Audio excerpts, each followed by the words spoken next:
Hello అండి. Welcome back to my channel. ఎలా ఉన్నారు అందరూ? ఈరోజు మనం పుల్లగంద టమాటా ఎలా తయారు చేయాలో చూద్దాం. ఇది మా మమ్మీ స్టైల్‌లో అండి. బేసిక్‌గా మమ్మీ ఎక్కువ చేస్తూ ఉంటారు. దీనికోసం మనం ముందుగా పుల్లగందను మెత్తగా ఉడికించుకోవాలి. కొంచెం పసుపు, ఉప్పు, చింతపండు వేసి ఉడికించుకోవాలండి. దానికి ఏమైనా డస్ట్ పార్టికల్స్ అవి ఏమన్నా కూడా ఈజీగా వెళ్ళిపోతాయి. పొట్టు తీసి మేము చిన్నగా కట్ చేసి పక్క పెట్టుకోవాలి. అలాగే కొంచెం ఆనియన్, పచ్చిమిర్చి కూడా కట్ చేసి ఉంచుకోవాలి. ముందుగా ఒక కడాయి పెట్టుకొని దాంట్లో కొద్దిగా నూనె వేసుకొని కొంచెం ఆనియన్, పచ్చిమిర్చి అనేవి వేసేసుకొని పోపు దినుసులు అవన్నీ వేసుకొని కొంచెం వేయించుకోవాలండి. అవి ఆయిల్‌లో గోలాలి.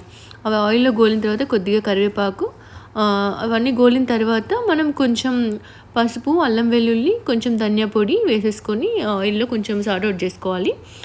ఈ పసుపు, ధనియా పొడి మనకి అల్లం వెల్లుల్లి పేస్ట్ కొంచెం వేగినట్టు అనిపించాక మనం ముందుగా కట్ చేసి ఉంచుకున్న టమాటో కూడా వేసి దాన్ని మెత్తగా ఉడికించుకోవాలి.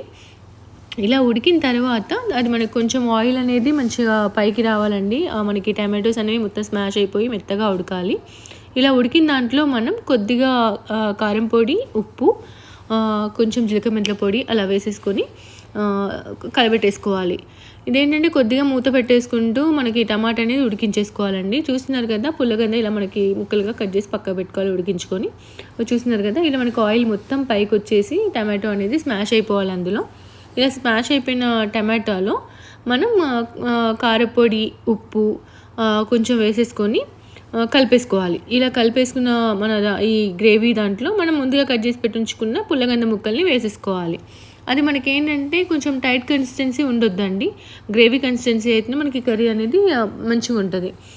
ఒకవేళ పుల్లగంద వేపుడు అంటే ఇంకా మళ్ళీ సపరేట్ థియరీ ఉంటుంది, మెథడ్ ఉంటుంది దానికి. సో మనం దీంట్లో ఏంటంటే మనం గ్రేవీ టైప్ చేస్తున్నాం కాబట్టి ఈ మెథడ్లో చేస్తే సరిపోతుంది. చూస్తున్నారు కదా, అలా ఉప్పు వేసేసుకొని, కారం వేసేసుకొని, మనం ముందుగా కట్ చేసి ఉంచుకున్న ముక్కలు కూడా వేసేసుకొని ఇలా బాగా కలబెట్టుకోవాలి. ఇలా కలబెట్టుకున్న తర్వాత మనకి ఇలా టైట్ కన్సిస్టెన్సీ ఉంటుంది కాబట్టి కొద్దిగా వాటర్ అనేది యాడ్ చేసుకుంటే కొంచెం అది ఆయిల్లో వేగిన తర్వాత మనం వాటర్ అనేది యాడ్ చేసుకుంటే మనకి లూజ్ కన్సిస్టెన్సీ అనేది వచ్చేస్తుంది. చూస్తున్నారు కదా, ఒక 2 నిమిషాలు మూత పెట్టేసి మనం ఆ ఆయిల్లో, ఆ గ్రేవీలో మనం ఈ ముక్కల్ని వేగించుకొని అవి కొంచెం ఆయిల్లో కొంచెం గొల్లటి అనిపించిన తర్వాత మూత తీసేసి దాంట్లో మనం ఒక గ్లాస్ ఆఫ్ వాటర్ యాడ్ చేసుకొని మనకి ఎంత కన్సిస్టెన్సీ కావాలో చూసుకొని మనం వాటర్ యాడ్ చేసుకోవాలి.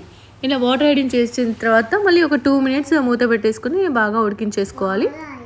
ఇలా ఉడికించేసుకున్నాక అంతే అండి, సింపుల్ కర్రీ అయిపోతుంది. ఒక 2 మినిట్స్ మనం మూత తీసేసి ఉంచుకుంటే గ్రేవీ అనేది చిక్కబడుతుంది. చాలా టేస్ట్ ఉంటుందండి. ఎప్పుడైనా ట్రై చేయకపోతే ఒకసారి ట్రై చేయండి, చాలా బాగుంటుంది. నచ్చితే లైక్ చేయండి, షేర్ చేయండి. Please subscribe my channel. Thanks for watching.